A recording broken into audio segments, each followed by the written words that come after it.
Hello there, it's Jan back from JB Crafts today, and I'm moving along quite nicely now with my Halloween series for this year. So we've not got many projects left now. The couple more for next week and maybe a bonus video next week for Halloween itself. But this is my little project today, and I've spent a while trying to perfect this. I did actually get through a couple of attempts before I got the shape and size that I wanted. So my little gift box, obviously for Halloween, I have made it in the shape of a coffin, and I'm really pleased with how it's turned out in the end. As I say, it took a while to get the dimensions right, and it's full of little chocolate sweeties in there, and there is a little bit of the matching pattern paper just in the base of the box there, just to strengthen it a little bit. So yeah, really nice one. I had a look through YouTube, and I must admit I actually watched a video by someone that I've watched for a very long time, called Anne Melvin at Positively Papercraft, and she'd done something very similar to this a few years ago. So I watched hers, and then I've actually brought it into my own sort of shape at my dimensions, and I'm going to show you how I arrived at this. Again, making a template so that you've got it for future use and you don't have to redo it if you want to remake it at any point. So yeah, I'm going to show you how I made it. Not as difficult as it looked in the end. I was trying to get all the angles in it when I first started, but then when I watched Anne's video, she just made it very straightforward, and I think I'd overlooked the obvious. So yeah, I'm going to get into the tutorial, show you how I've made it, and then, as I say, just a nice little bit of decoration on top there for the sentiment on top, which I've used some of my nesting dies, some of my speciality card, and I'll show you the different products as we go along. So we'll pop that one over to one side, and I'll bring in first of all the template for the box. So this is what I actually made, so that I've got something basically to draw around and cut out, because it's not a standard shape. And this is the size that I arrived at. So my box is actually this one here. Along the length, it's 6.5 inches in height, and from these widest corners it measures 3.5 inches. So my piece of cardstock here is 6.5 by 3.5, and then I did a little bit of measuring. I wanted the top and bottom to measure the 2 inches. So all I've done is I found the center, okay, and on this piece of card the center was at 1 3/4. And then I've just measured 2 inches either side of that and made a little tiny mark at the top and bottom here, at each side here. And then I've done exactly the same at the bottom. I've gone 1 inch either side of it. And then this line for that widest section is 2.5 inches down. What's that, what these measurements are in the corner. So I've measured 2.5 inches down at each side and pop myself a little mark, and then it was just simply a case of joining this side down to that middle point, and then again from that middle point down to the bottom, and the same at the other side. And technically then this bit and this bit are actually the waist. Now obviously on a piece of cardstock you won't necessarily get the waist, because I made a template out of this. This was my sort of scratch one when I started with just my pencil measurements on. It's exactly the same size as what we've got in there, and I've cut it out so that I can literally draw around it, and that's exactly what I'm going to do for the top and bottom of my box. So I've got a couple of pieces which are a little bit larger than my template, just of black cardstock, and mine is about 250 GSM. You could go to 300 GSM if you wanted to. And then all I am going to do is place this on the cardstock, and I'm going to use my template with a pencil there to draw all the way around on 2 pieces of card. So the top and the bottom the base of the box are literally just 2 flat pieces, and then we're going to do exactly the same on this one. And then I'm going to show you how I know it sounds silly to show you how to cut them out, but there is something that you need to remember when you cut them out. So literally we're going to go all the way around all the sides there, so that I've got that template at the ready. And then it's up to you whether you use a guillotine, a paper trimmer, or whether you do this by hand. I actually did mine by hand, but you do need to be reasonably accurate with your cutting. So if you feel safer with a trimmer or a guillotine, then do that.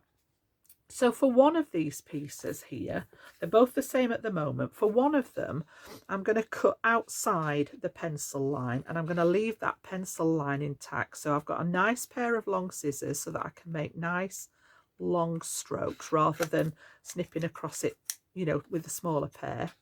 And I'm going to cut outside so I can still see I'm using that pencil line as a guide. And I don't know whether you can see it on camera there. If I bring this behind it, the pencil line is still on my piece of cardstock here.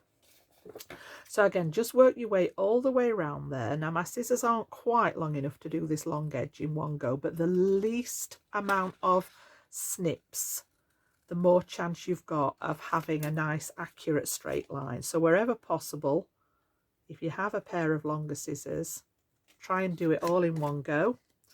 As I say, this one, my scissors aren't quite long enough, so I need to go along to the furthest point and then just scoop my scissors up and finish that cut line. And then that last one. So this is going to be my lid, my box lid, and I need to mark that because these are both going to look the same when we finish. So I'm actually going to pop on here that this is my lid. Okay. Now for the second piece, we're going to do pretty much the same, but I am going to cut away the line this time. So I'm going to cut to the inside of the pencil line. So I don't want any of it left showing. So I'm going to do exactly the same. Okay, do the two short edges. They're the easiest ones to do.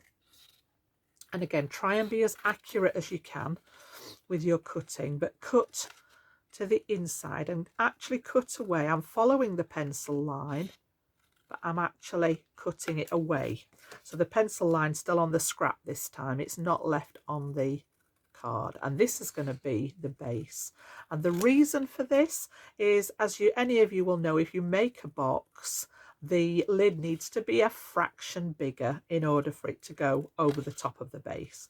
So just by taking that pencil line, which is about 1/16 of an inch, if that, we're actually creating room when we put this together for our lid to fit directly over the base. So I also need to mark that one now, that this is going to be base. Okay, and then we can get rid of all the scrap pieces into the bin. Okie doke. So got my two pieces now. We're going to work on the base itself. I'm going to keep this one with the pencil line showing for later. And then I've got two strips. Mine was actually a piece of 12 by 12 cardstock that I used. So I've got two strips now, and these measure the whole 12 inches of the card by 1.5 inches there. And I've just cut them straight off the side. You can get all the, if you've got a 12 by 12 sheet, you can get all this out of the 12 by 12 and a little bit extra. If it's an A4 sheet, then just use the length of the A4. It doesn't matter because we are going to chop some of these. These are actually longer than what I need. It was just easier to take them off the edge of the paper. So I'm going to bring my scoreboard out just for a second. And on these two long strips, I'm going to pop them in my scoreboard, and I want to score them at 1/2 inch down that long side. So a nice long score line at 1/2 inch all the way down. And then the same on this one at 1/2 inch. So I know it's not easy to see on the black, but it is just that one score line there. That's all I've done with it. And then we are going to crease and fold with that one. So I'm literally going to use the bulk part of that paper and fold that across, and then I want to burnish that nice and securely into place. And then I'm going to do the same with this piece. Again, pop it over and then burnish it really well so that that crease is nice and secure. Now these are actually going to become the edges of the box. So you can see there we've got that dimension there, it's and the edge, and the little 1/2 inch bit is going to be our glue tab. So what we're going to do is we're actually going to glue these onto the base of the box. Now again, a little bit of repetition here. So what I'm going to do is I'm going to take my pencil, and I've got my little baby scoreboard here just so that I've got a little bit more room to work, and we're going to do a series of pencil mark, score, fold, burnish along the edges. Now you could actually measure the edges of these, and we know that this is 2 inches long, so you could put your first line in at 2 inches and then you could measure along here. But I just found it easier, and this is how Anne did it when I watched her video, was to just line this up. So I've got my 1/2 inch tab as if I'm going to stick it down onto the base. I'm going to line it up with that outside edge, and I started at the top, and I'm just going to put a little pencil line where that one comes to, and then just very quickly pop it in here. I'm going to line it up. If it's not quite on a track, just line it up so that you've got it on the track, and pop a score line in, and then I'm going to fold that in. And make sure at this point, can you see how mine's just running out slightly? When you burnish it, you want to make sure that that runs nice and parallel. Otherwise, we'll have issues with the box not being the right shape. So then that's this piece here. So what I'm going to do is turn it. Where I've got my score line now, I'm going to marry the score line up with that top right-hand corner of the box. I'm going to come down to here. And where that bit is, I'm going to pop another pencil mark. Back in the scoreboard, find a track, pop your score line in, and give it a fold and a burnish. So like I said, very repetitive, just making sure, again, I've just got it a little bit out there. So just make sure when you actually burnish it in place that it all runs nice and straight. So we've done this side, we've done this side. I'm going to come down that long side now. So again, I'm going to line up where I've put my score line. I'm going to bring it down to the bottom, pop another little pencil mark, and then we're going to repeat again. So again, just line it up, find a track in your scoreboard, give it a score, give it a fold, make sure it's straight, and then burnish it into place. So we've now done this long side. And then one of these pieces is long enough to come right around the bottom. So the last score line that you did, level with that bottom edge, and I'm just going to come slightly inside that one. Just slight, in fact, no, I'll keep that one the right length. We'll do the other one slightly shorter. So yeah, pop that to the corner of the base there. Okay, now I'm actually going to cut that one. So just in order to get a straight line, I am going to score it first here, just like we have done.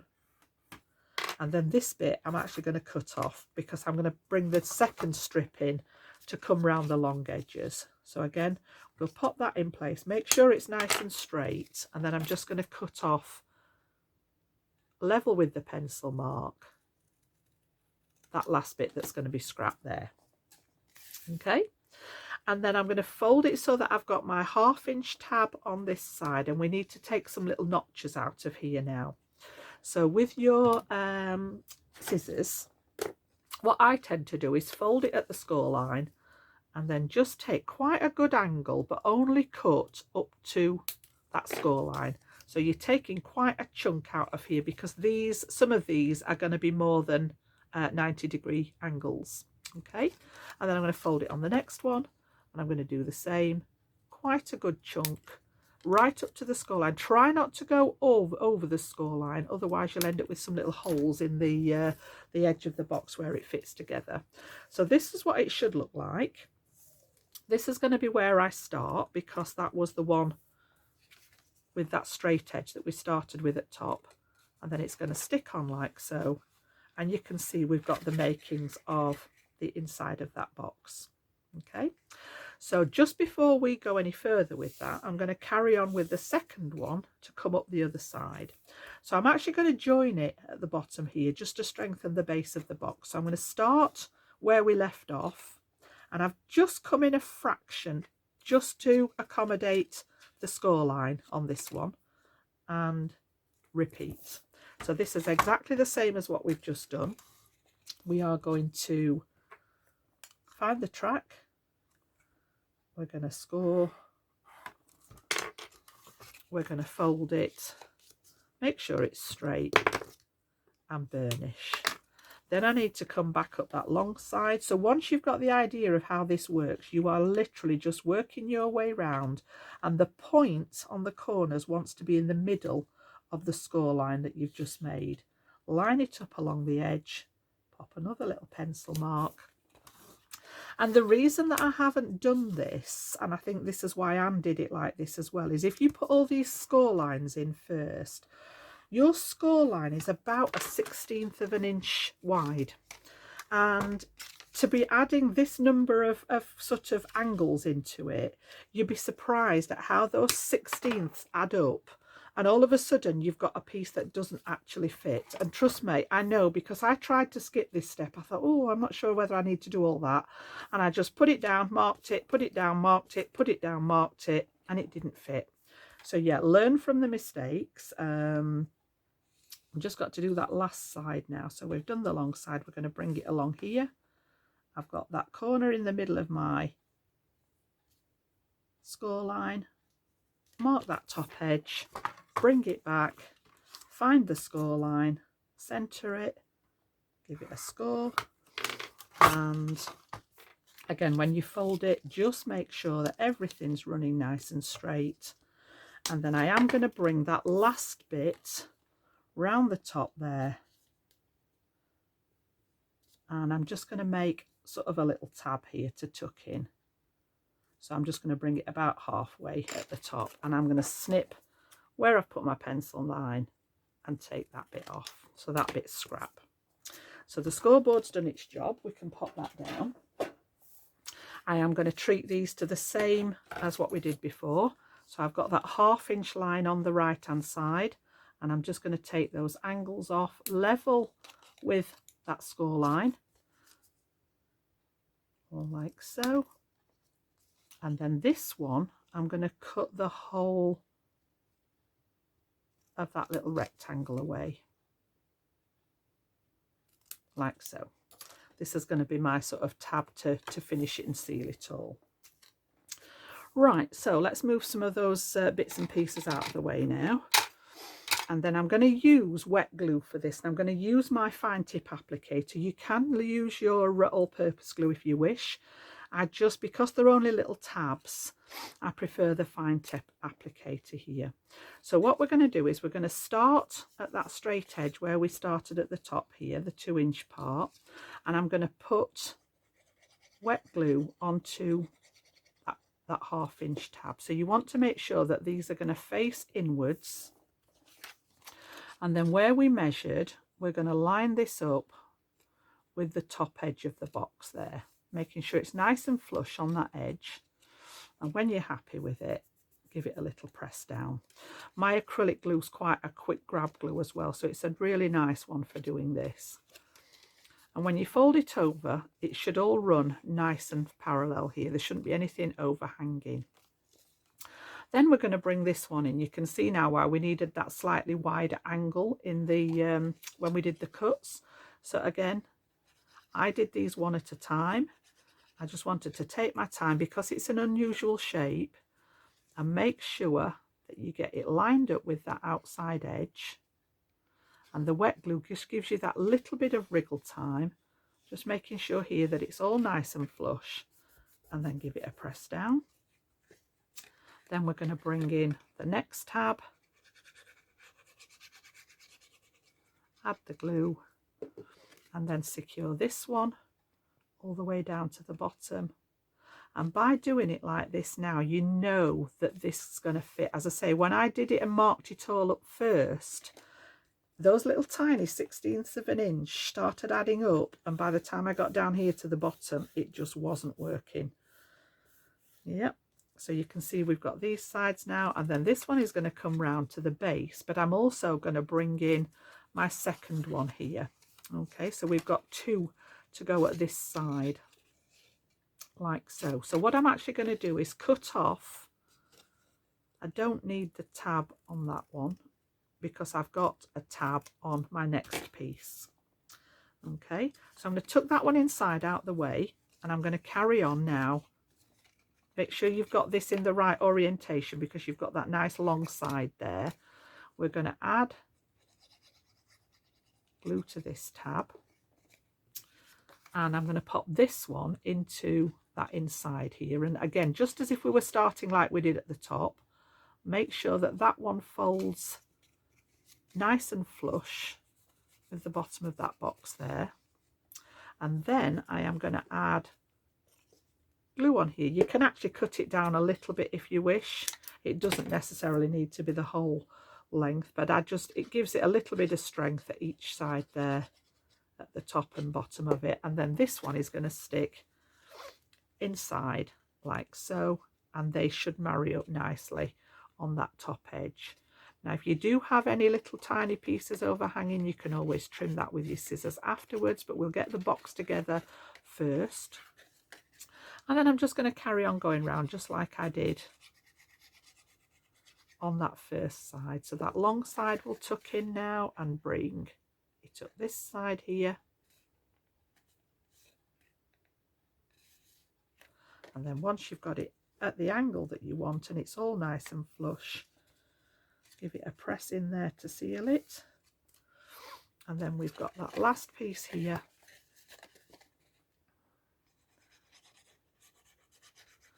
And then I'm also going to put glue on that little flap that we made to seal it into the top. So the last one's going to go in together. We've got a bit here and a bit here.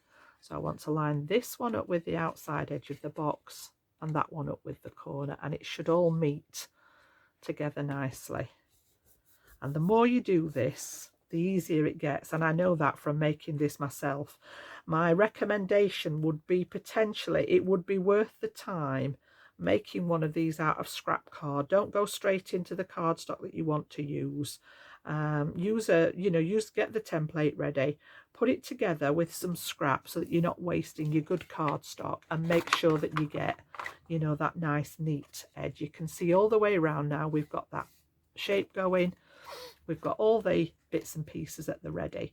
Now I'm not going to sit and make you watch me do that again for the lid, because it is exactly the same procedure. So we're going to take the one that had the pencil lines left on it, which is just that smidge. It's literally a fly's eyelash bigger than the base now, and we're going to do exactly the same. So you will need 2 more lengths of the long strips, the 1.5 inches by 12, or by the length of your A4 or a US letter paper. You can see that I chopped pieces off, so the A4 would be long enough. And you're going to do exactly the same, and it's going to create your lid. So I've actually done that, and I've put this one together, okay, using the same basis that we've done. And just like I said, that little tiny bit allows it to fit over the top, and you've got your little coffin box at the ready there. Okay, now I have actually started decorating mine just to speed it up a little bit, because I knew that that initial bit was going to take a while, and that was the bit that you needed the instructions for. So all I've done is I've taken some scrap paper. You've seen me bring in all the different papers that I sorted out at the beginning of this series. This was just some of the, it's striped on the reverse, spotted on this side, and I have cut this into strips to fit here, and I've just inked around the edge of it with some of my black pigment ink. So if you're wanting to do that, I did make a note of the sizes of the strips for you guys. So for the long pieces here, all you need to do is just to double check, that make sure that you've got it all fitted together properly.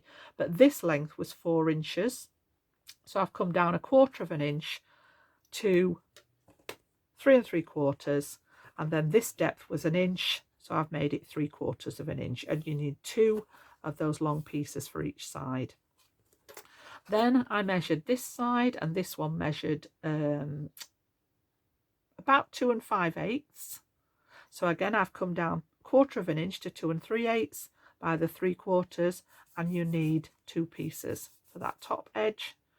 And then the last bit was your 2-inch piece, so I've come down to 1 3/4 by the 3/4 inch for the top and the bottom there. So I'll just leave that there if you want to take a screenshot of that. And then we're going to do a couple of things to help the embellishments, you know, the layering across. So let's move that to one side. And then I did the same again. So I've made another template, which is 1/4 of an inch smaller all the way round, to actually create my paper layer so that I can mat it on top. Now, if you want to do more than one matting layer, these are easy enough to do. All I did was cut out one like this, and then it was easy for me because I use my Tim Holtz ruler, which has got the markings on, and all I did was go round. So if you imagine this was my piece, I went round it with that 1/8 of an inch mark on my ruler, and I drew a line inside it all the way round at 1/8 of an inch. So each side I've just lined up here 1/8 of an inch, cut it out, so that 1/8 of an inch all the way round meant that this one was 1/4 of an inch smaller. And you can see there where the outside one is just that bit bigger. This is the one that we made from the outside template. This is the paper template. So if I compare the measurements, we've gone down from 2 inches to 1 3/4 at the top here. We've gone down from 6.5 inches in length to 6.25 inches in length. The gap across the middle is 3.25 as opposed to 3.5. And these lengths here were 2 3/8 instead of the 2.5. So I'm going to keep these now with my Halloween stuff. I'm going to pop them together on probably on a paper clip, keep them together so that I've got those for next time if I need to do this again. And you will end up with your piece again that you can draw around. So I took some of my papers. This is just a scrap that's left. And I showed you this one, I think, a couple of times ago. A real nice find. I was in the Works, which is one of our stores. With the Works, or it was either the Works or the Range. It might have been the Range. But £3.99 here in the UK for a 12-inch paper pad. And I love that these are nice, bright Halloween design. So I've used this one. I was very tempted to go with this one, but I thought the black on the black was a little bit dull. So I went for pretty much the same idea in the white. Excuse me. So that's the one I've used. And all I did was lay my template on here. Oops. Now then, let me just check, because I've just give that camera a whack there. Are we still in shot? We are. Gosh, that was lucky. I think I have twisted it there, haven't I? Try it like that. My apologies if that sent you a bit dizzy. Yeah, all I've done is pop this on, drawn around it a couple of times, and I have made a couple of mats. So I want to put one inside the box and one on the lid. So you can see there, if I put these together, that is exactly the size of my template there. Okay, so I'm going to use one on the front of the box and one inside. And I also want something to strengthen the lid. I'm actually going to pop a piece of black inside the lid here as well, just to strengthen it. So I'm going to cut the one down that I had left over, because I actually had already made the lid. So all I'm going to do very quickly is just draw around here. And like I said, if you wanted more than one mat and layer, you could just do the same again and come down from this paper layer that we've made 1/8 of an inch all the way around it and reduce it again to make yourself, and then you could have, you know, a solid mat and a paper patterned layer if you wish. As I say, I was happy with just the paper on this. And then all I'm going to do is I'm going to cut well inside this time, just well inside that paper line, that pencil line, and then this will drop inside. And it doesn't have to be perfect, it is just a layer to strengthen the inside of that lid. I didn't necessarily want the pattern paper inside the lid. So again, whatever you've got left, if you want to put the paper in there, and if you've got plenty of pattern paper, absolutely. But this will now fit and just drop inside. And I am going to use my all-purpose glue for this. This will add some strength to everything. It sets rock hard, so it's a really good one for construction. Just open that bit at the top there, and I'm actually going to put some of that on here. I'm going to be quite liberal I usually say less is more with the glue, but when it's inside the box like this, I'm going to be quite liberal with that and drop it inside the lid there. And because it's the wet glue, I can just maneuver that. And I've got that nice little border around it there, and let that one dry. And then I'm going to use one of these to do the same in the base there. So I don't think they're pretty much the same. I've been round the edge of these again with that black pigment ink just to bring everything into line. You know what I'm like with my inks. I just have to sort of finish everything off. Again, if you prefer that cleaner look, you can omit the ink if it's not your thing. So this is the base. I'm going to drop that one inside and do the same with the base there. And just let them dry for a second while I show you what we've got for the embellishment. This is going to go on the top of the lid like so. In fact, we'll pop that on and then they can be drying. So these are all the same size. And as I say, that glue will help strengthen everything when it dries then. So I'm going to put them together so that I've got that little bit of room to behave yourself. There we go. Yeah, just so that I've got room to give it a little bit of pressure on there, and then we can pop that one on and then just wriggle. And that's the beauty of having the wet glue there. You can just wriggle it all into place, and we'll leave that to dry for a second. And then all I've done is I've used some of my speciality papers here. So I've got some nice glossy cardstock, and I grabbed a couple of nesting dies. So these two actually fit together, and they are from an old Crafter's Companion set. These were actually decorative nesting dies, and it's called Vicenza. So that's the large one, which is just under 5.5 inches, but these came nested inside it, and they were the perfect size. So I've cut the first one out of some nice black gloss cardstock. That's going to be the base. Cut the second one out of some glitter cardstock. So this is like a rose gold glitter card, which went nicely with the orange. And I got this far with it. I then decided that I wanted a little bit of lift with it. So I've just added in some white. I'm going to put white in this layer, then this one, and then I've stamped my Trick or Treat on white. I am going to treat those to a little bit of ink. And it is brown this time instead of the black. You could use the orange if you wish, but I just thought this tones in nicely with those colours there. You can see perfectly. And again, in my world, no edges finished without a little bit of ink on it. So those are good to go. My vintage photo ink very rarely goes away because that's the one that I use the most for this kind of thing. And then I've actually put some foam tape on the back of that first layer. So we will take the backer off there. Put that one to one side a minute because we're getting very busy on there. Take that one. And then I'm going to sit this one inside that black piece here. So I'm just literally going to pop that. I've just measured this. I've cut this with my guillotine and I've just measured it to sit sort of inside that square. It's not easy to see when you're not right over the top of it, but as centered as I can get it like that. And then I've also done the same on the back of this one. So I've put a little bit, it's just 1mm foam tape, just to give that bit of dimension on the front. And again, I'm going to pop this one. I did actually tear mine when I took it out of the die, but I think we'll be okay with it. I'm going to line that one. I'm just going to hold it up so that I can see the positioning, because this was cut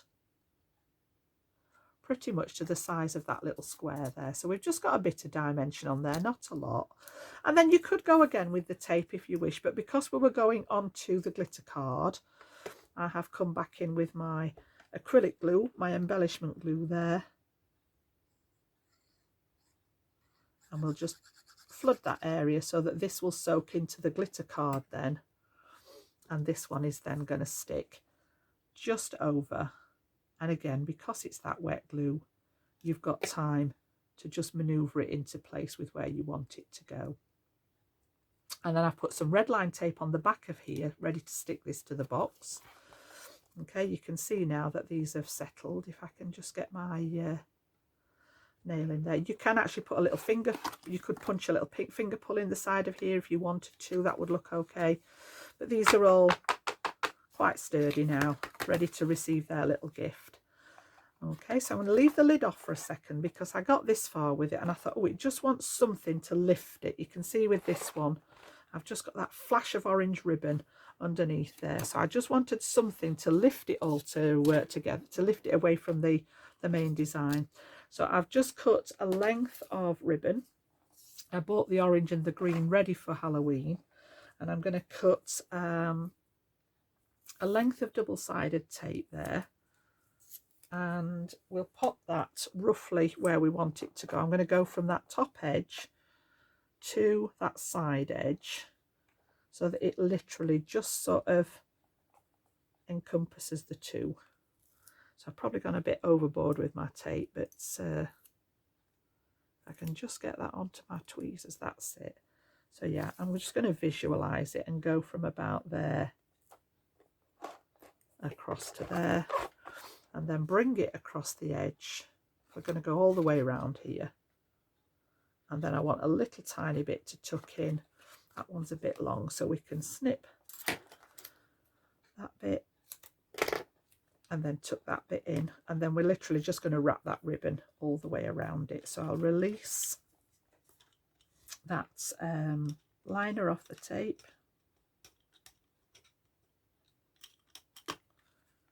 just take that away, and then we can add our ribbon. So I'm literally just going to pop the ribbon right over the top, leave about the same amount overhanging at each side, and then we can follow that round and then just tuck the surplus. And it's not going to make enough extra bulk that the box doesn't close. So again, that bit's just a little bit too long, so we'll trim that edge, and that one can go in there. So now we've just got something to break up that design before we put this piece, and that's why I use the red line tape, because I'm going to go over the ribbon. Okay, so we will take off the backing from the red line tape, and we'll secure that one again. And all I did with this was sort of, I've lined up the width of the frame with the top edge of the box there.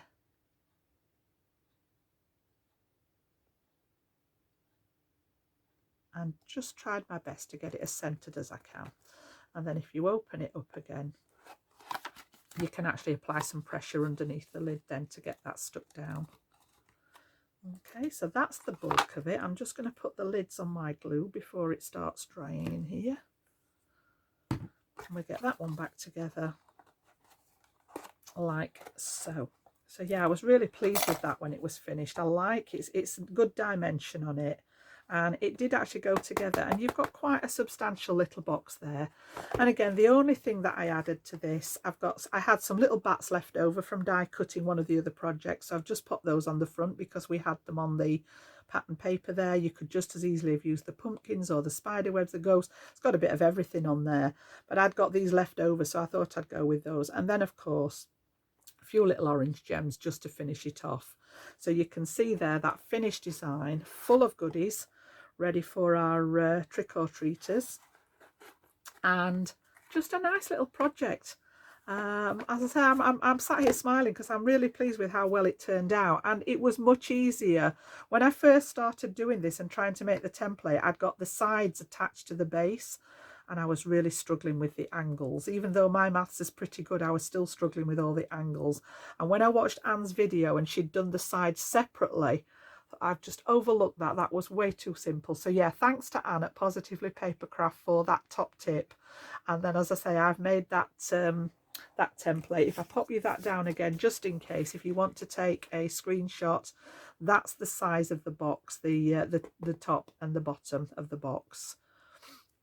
And yeah, if you've enjoyed that, as much as I did, please consider giving it a thumbs up on that button for me. It does help with the channel. If you're new to the channel, I would love for you to subscribe.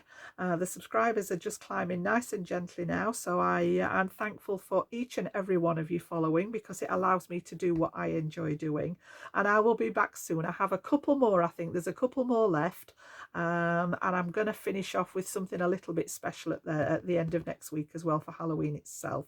So I'll see you then. Enjoy the rest of your day now. Bye bye.